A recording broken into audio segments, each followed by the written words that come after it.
इस दुनिया में हवस की बहुत सी इकसाम पाई जाती हैं, मगर उनमें सबसे ज्यादा मोहलिक किस्म वो है जिसे दोनों फरीकैन आखिर तक मोहब्बत समझते रहते हैं।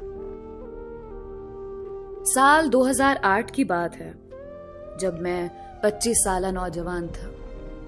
मैं इस कदर मोटापे का शिकार हो चुका था कि मेरा वजन 95 किलो हो चुका था। अपनी उम्र से 3 गुना बड़ा मालूम होता था। लोगों के तानों और खुद की अजियत को देखते हुए मैंने घर के करीब अवामी पार्क का रुख किया और दिलो दिमाग में ठान लिया कि अब मेरा ये दूसरा घर है।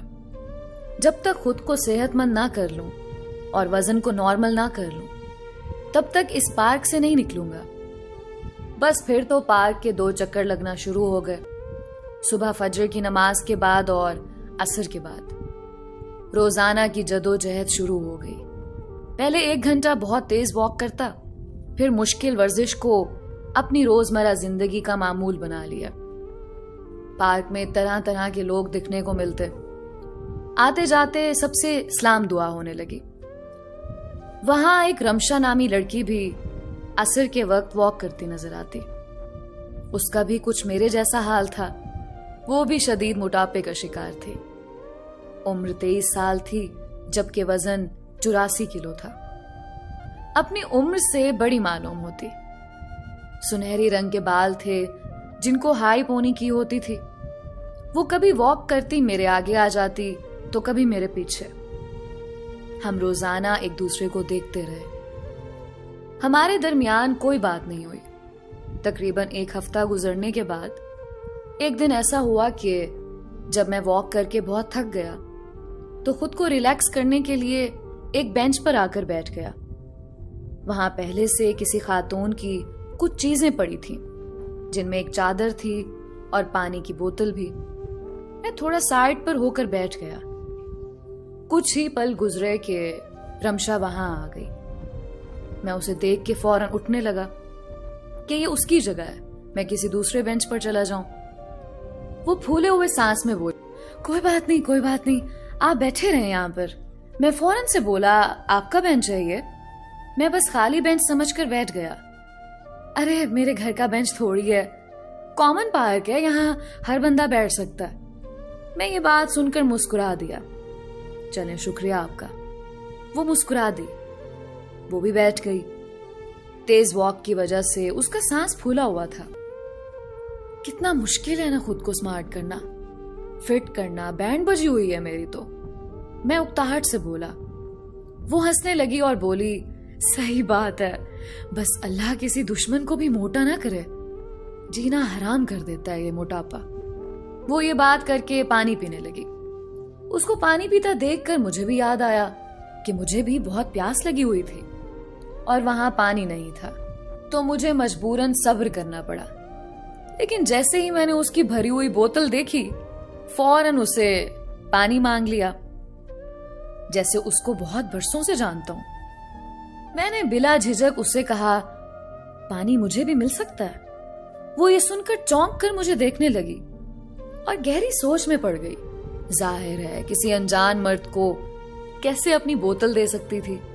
असल में मेरा हल्क सूख रहा है और आज मैं पानी की बोतल लाना भूल गया और मेरा घर कोई 10 मिनट की दूरी पर है और अभी मजीद चल कर जाना है।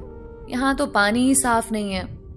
वो मेरी इतनी वजाहतें सुनकर मुस्कुरा दी और बोतल आगे करते हुए बोली, ये लें, कोई बात नहीं।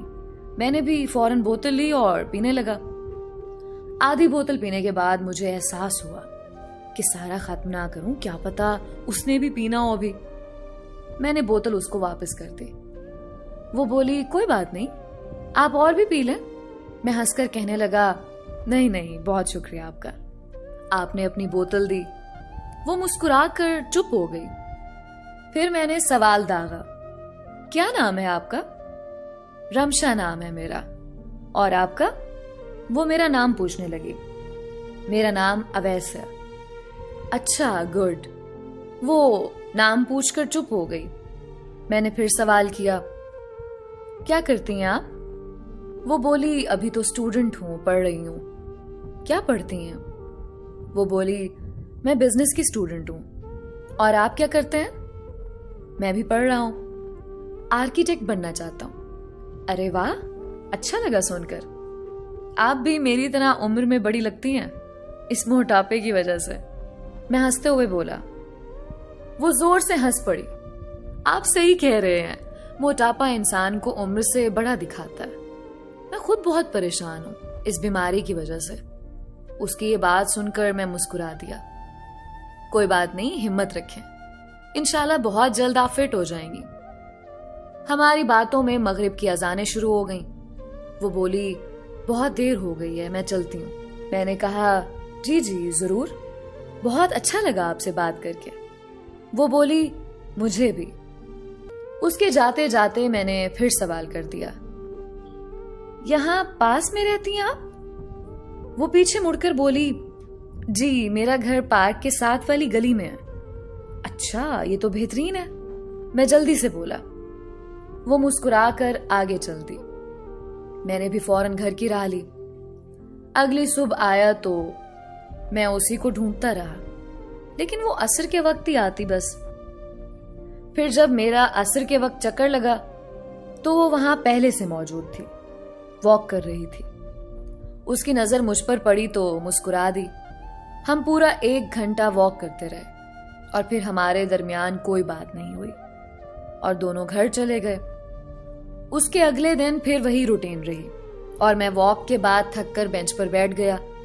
वो भी वहां आकर बैठ गई और बोली, कैसे हो आप? मैंने कहा, ठीक हूं, आप बताओ कैसी हो? कुछ कमी आ रही है क्या वजन में? वो हंस पड़ी। अरे नहीं, इतना आसानी से थोड़ी होगा कम, बस लगे हुए हैं, कभी तो बेहतरी होगी। मैंने हाँ में सर हिलाया। जी इंशाल्लाह। आप सिर्फ शाम की वॉक करती हैं? मॉर्निंग वॉक भी किया करें ना, वर्कआउट ज्यादा बढ़ाएं, जल्दी फिट होंगी। हाँ, आप सही कह रहे हैं। आप मॉर्निंग वॉक करते हैं? वो मुझसे पूछने लगी। जी हाँ, और 2 टाइम की वॉक से ही कुछ फर्क पड़ रहा है मुझे। मैंने 2 kg कम किया है वजन, अभी 1 हफ्ता हुआ है। वो बहुत खुश होकर बोली, ये तो बहुत अच्छा हुआ, ऐसे ही मेहनत करते रहें।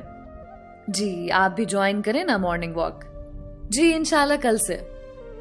मैंने बहुत सोचते हुए, बहुत झिझक कर उसे कहा, मुझे आपका नंबर मिल सकता है क्या, अगर आप बुरा ना माने तो। वो सोचते हुए बोली, क्यों, आपको नंबर क्यों चाहिए? बस वैसे ही आपसे बात हो जाया करेगी। उसने अपना नंबर दिया और उठकर चली गई। मैंने घर जाते ही उसे मैसेज किया, आप आएंगी कल मॉर्निंग वॉक पर? थोड़ी ही देर बाद उसका जवाब आया, आप इतना बोल रहे हैं तो आ जाऊंगी। वैसे आपने मेरा नंबर क्यों मांगा? मैंने कहा, बात करने के लिए। आप मुझे इखलाक से बहुत अच्छी लगी हैं। वो ओके करके खामोश हो गई। अगली सुबह जब मैं पार्क पहुंचा तो वो मुझसे पहले वहां मौजूद थी। मैं उसे हैरत से देख रहा था। वो बोली, क्या हुआ अवैस, इतनी हैरत क्यों हो रही? मैंने कहा, नहीं हैरत नहीं, खुशी हो रही है। अच्छा लगा आपको मॉर्निंग वॉक पर देखकर। अब आप देखना, बहुत जल्दी आपका वजन कम हो जाएगा। हम दोनों हंस पड़े और अपने वॉक ट्रैक पर चल पड़े। वॉक करके बैठे तो वही रोज की गपशप। यूं 2 माह तक हम रोज मिलने लगे। रोज बातें करते और घर जाकर भी बातें होती। हमारी दोनों की दोस्ती एक दूसरे में दिलचस्पी में बदलने लगी। आहिस्ता आहिस्ता हमारा रुझान बढ़ता गया। कुछ महीनों बाद हमारा अच्छा खासा वजन कम हो गया। हमें बहुत खुशी थी। साथ ही हमारी दिलचस्पी मजीद गहरी होती गई। अब मैंने उसे शादी के लिए प्रपोज कर दिया। उसने कहा, इतना बड़ा फैसला लेते वक्त तुमने क्या सोच के मेरे बारे में ये सोचा कि मुझे लाइफ पार्टनर बनाने का ही सोच लिया? उसके इस सवाल का मुझे कोई जवाब नहीं पता था। मैंने कहा, तुम अच्छी लगी हो बस। वो बोली, जाहिर है इतने वक्त तक एक दूसरे को देख रहे हैं, मिल रहे हैं, अच्छी तो लगी होंगी, लेकिन ऐसी क्या खास बात देख ली मुझ में जो मुझे शादी के लिए बोल दिया? मुझे कोई खास वजह या मखसूस क्वालिटी नहीं समझ आ रही थी कि उसे बता पाऊं कि